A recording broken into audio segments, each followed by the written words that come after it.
a lot of issues in the livestock industry. With coming on board, how have you assessed, within June to this period, how have you assessed the impact or the likely impact of this ministry? I'd like to begin by congratulating the Honorable Minister for starting in the very right direction.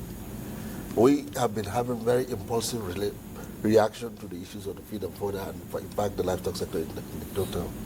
But for the very first time, we are having a ministry that is focused on starting with planning, taking inventories of activities that have to happen.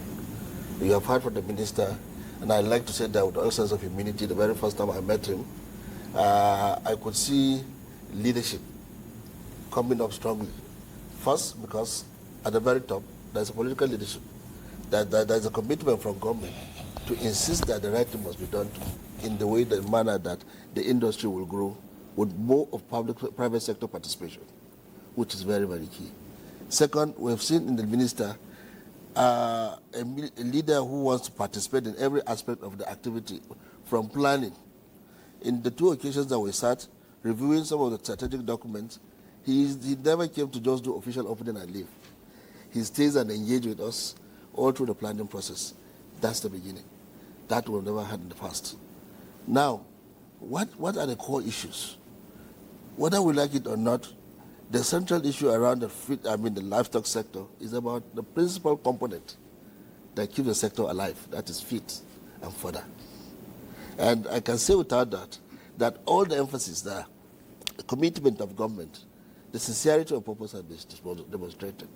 First, we're having the first feed and fodder policy that has gone through the route. All stakeholders engagement, participation by various groups, and a very inclusive process.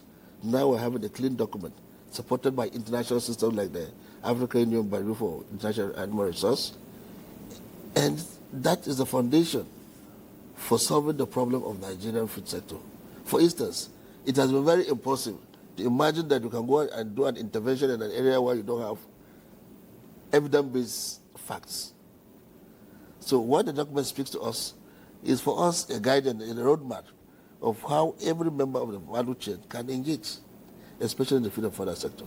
Secondly, because of the collaboration created by the current ministry and, of course, the SY ministry with other sector players, we're able to see a cohesion between regulators of the industry coming together to have a common focus that will enable for the growth of the sector in the manner that it will resonate with every player. Importantly, too, that I need every Nigerian to understand is that for the first time we're having a feed inventory that tells you clearly that in this part of Nigeria or in this sector of the country, this is what we will have. And that has always been the gap. You need to be able to say that this is your feed gap, so that whatever you are doing is for you to be able to look at how you can be able to close up that gap, the demand and supply gap. And of course, we've also seen a larger opening for export potentials, especially in the feed and fodder sector. We are having scenarios where countries around the Middle East, Europe, are coming to engage with us in the production of what we used to think that are not important. That's the feed and fodder thing. You would rather farm this and that. Now we are seeing farmers coming to say, hey, we want to devote our land to farm alfalfa, Sidafia, and the rest of it. This is the beginning of the promotion of a better and a greater Nigerian livestock industry. And it also need us to understand that this sector goes beyond the idea that we are supplying to meet our local nutrition needs. It is symbolic in many respects. Symbolic in the sense that the Nigerian state is under siege because of that critical factor of feed and fodder. It's a common resource that a lot of the farmer and the farmers are fighting for. Now, we're also seeing under this document that the present government is putting in place a potential for the inclusive participation of women, children, and many other sector players in the use of what we call circular economic process.